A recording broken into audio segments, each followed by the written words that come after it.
जय माँ शमशान काली। आज आप सभी का हमारे चैनल में स्वागत है। आज हम आपको अघोर पंथ और अघोर मार्ग के विषय में बताने जा रहे हैं। आखिर क्या होता है अघोर? अघोर शब्द का जो अर्थ है वह होता है सरल, सहज और जो डरावना ना हो। इसी के विपरीत घोर शब्द जो है उसका अर्थ होता है भयावह, विकराल और अत्यधिक कठोर। तो अघोर अर्थात यह एक सुप्त ज्वालामुखी की भांति है। अगर यह शांत है तो पूर्ण रूप से शांत रहेगा। अगर यह इसको जरा सा भी विचलन इसमें कोई उत्पन्न करे तो यह महाप्रलय भी ला सकता है। इसलिए भगवान शिव का जो अघोर रूप है, भगवान शिव वैसे तो बहुत ही शांत हैं, परंतु अगर कोई विषम परिस्थिति उत्पन्न होती है तो उनका वही अघोर रूप घोर हो जाता है और इतना भयानक हो जाता है कि काल भी उसके सामने नतमस्तक हो जाता है। अब हम आपको बताते हैं कि आखिर अघोरी काले वस्त्र क्यों धारण करते हैं। काला वर्ण जो है वह कुरूप, दिखने में अच्छा न लगने वाला एक रंग है और काला रंग जो बनता है वह समस्त प्रकार के रंगों को अगर मिश्रित कर दिया जाए तो काले रंग की उत्पत्ति होती है। काला रंग अपने अंदर समस्त ऊर्जाओं को, समस्त शक्तियों को अवशोषित कर लेता है। इस कारण से अघोरी के सामने जो भी उसके भक्त आते हैं या कोई भी उससे मिलता है वह उसकी नकारात्मक शक्तियों को ग्रहण कर उसका कल्याण करता है।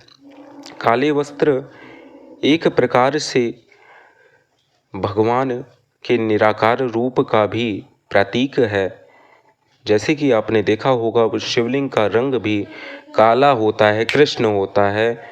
उसी प्रकार से आज मैं आप सभी को बता रहा हूँ कि अघोरी इसी कारण काले वस्त्र धारण करते हैं।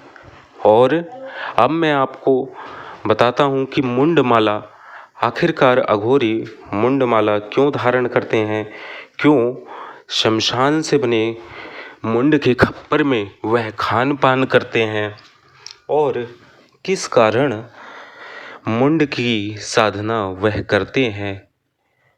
जिस साधारण मनुष्य जिस अस्थि और कंकाल को किसी कार्य का नहीं समझता, अघोरी उसको भी स्वीकार करता है। कंकाल अर्थात व्यक्ति मरने के बाद जब उसका मांस रक्त गल जाता है तो वह कंकाल में परिवर्तित हो जाता है और वही उस वैराग्य अवस्था को जो अपनाते हैं, क्योंकि यह प्रतीक है वैराग्य का, यह प्रतीक है महा आत्मज्ञान का। तो अघोरी इसी कारण से नरमुंड की माला धारण करते हैं और नरमुंड में सहस्त्रार चक्र चोटी के स्थान पर जो स्थान है वहाँ महाशिव का वास होता है। अघोरी हमेशा ऊर्ध्व आमनाओं में जीता है, उसका जो ध्यान है उसी परम शिव में लीन रहता है। इस कारण से मुंड को प्रतीक रूप में अघोरी अपने गले में मुंड मालाओं को धारण करते हैं, खप्पर में खान पान करते हैं, जिसके कारण शिव के तत्व को वह ग्रहण कर सकें। और खप्पर और कपाल मुंड के विषय में अगर अत्यधिक मैं यहाँ बताने लग जाऊँ तो बहुत समय हो जाएगा, इसलिए सूक्ष्म विवरण अभी प्रकाशित किया है। भगवान शिव अघोर रूप है, उनका 5 मुखी जो रूप है वह है, उसमें से एक मुख उनका अघोर है जो कि दक्षिण की तरफ स्थित है। और भगवान शिव के 5 मुखों के रहस्य को जो व्यक्ति जानता है वही तांत्रिक है। अघोर ऐसा नहीं है कि ये तंत्र मंत्र के द्वारा किसी का विनाश करते हैं, अपितु अघोरी जो होते हैं वह मानव कल्याण और विश्व कल्याण की भावना ही रखते हैं और मानव कल्याण और विश्व कल्याण करना ही उनका मुख्य उद्देश्य होता है। अब हम आपको बताते हैं कि अघोरी शव साधना क्यों करते हैं। शव साधना इसलिए करते हैं क्योंकि श्यामा और श्यामांगी की पूजा के द्वारा वह शक्तियों को प्राप्त करते हैं, जिसके माध्यम से विषम से विषम, विपरीत से विपरीत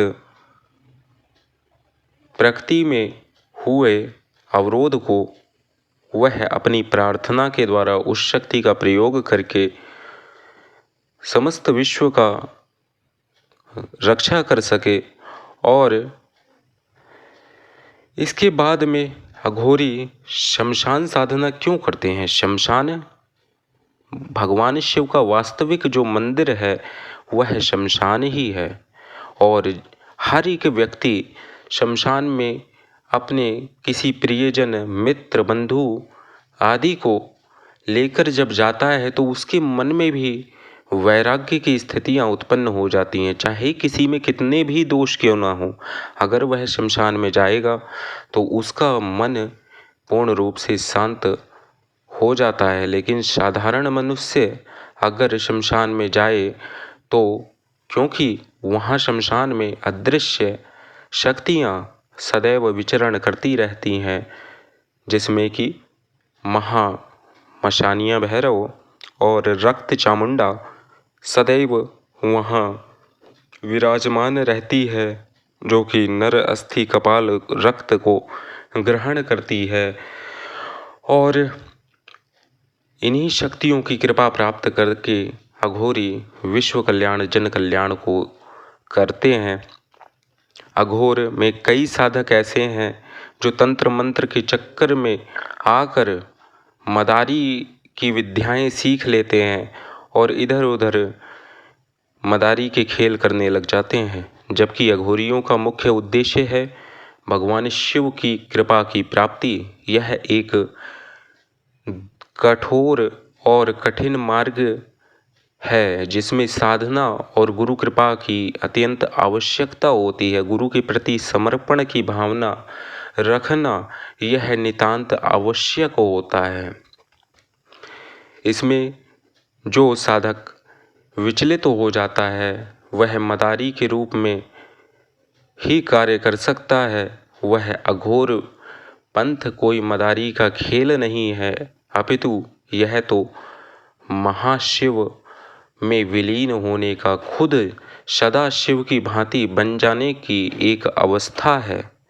इसी को अघोरी कहते हैं। और आपको हमने शमशान साधना, शव साधना, अब मैं आपको बताने जा रहा हूँ भगवान शिव की साधना। अघोरी का मुख्य और सर्वोच्च मार्ग जो है वह अपनी मूलाधार में सुप्त डाकिनियों को जगाकर, माता काली को जगाकर अपने सहस्त्रार चक्र में स्थित शिव के साथ में मिलन करवाने की जो क्रिया है वही वास्तविकता में संभोग है और इस क्रिया से कुंडलिनी जागृत हो जाती है और इसी कारण अघोरी भोग और तृप्ति के पश्चात उनको अवगम शक्ति की सिद्धि प्राप्त होती है, जिसके कारण अघोरी किसी व्यक्ति का भूत और भविष्य बताने में सक्षम हो जाते हैं। तो यह अवस्था साधक में निरंतर साधना करते रहने से उत्पन्न होती है। आखिर अघोरी मांस और मदिरा का पान क्यों करते हैं, इसके विषय में हम आपको बता देते हैं कि मांस का सेवन इसलिए किया जाता है क्योंकि वह देवी का महाप्रसाद होता है और घृणा उसके अंदर से नष्ट हो जाए, इसलिए गुरु मांस को अपने शिष्यों को ग्रहण करने के लिए अनुमति देते हैं और मदिरा का सेवन इसलिए करा जाता है जिससे कि साधक का मस्तिष्क शुद्ध और स्थिर हो सके। साथ ही साथ अत्यधिक मदिरा का सेवन इसलिए किया जाता है जिसके कारण चेतना उसकी भंग अगर होती है तो वह पूर्व जन्म के दोष पाप कर्मों से मुक्त हो जाता है।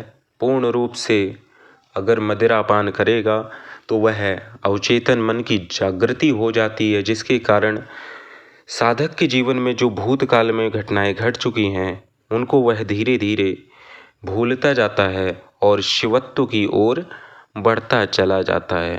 आखिर साधारण व्यक्ति और साधक में यही अंतर है कि साधारण व्यक्ति मोह, घर, लोभ आदि रिश्ते नातों के चक्कर में इधर उधर घूमता रहता है और अघोरी या साधक इनसे मुक्त हो जाता है। इस कारण से उसको शिवत्व की प्राप्ति होती है, अर्थात जो शिव से जुड़ा है वही अघोरी है। यही अघोर साधनाओं की मुख्य जानकारी थी जो आज मैंने आपको दे दी। आज के लिए बस इतना ही। जय मां शमशान काली।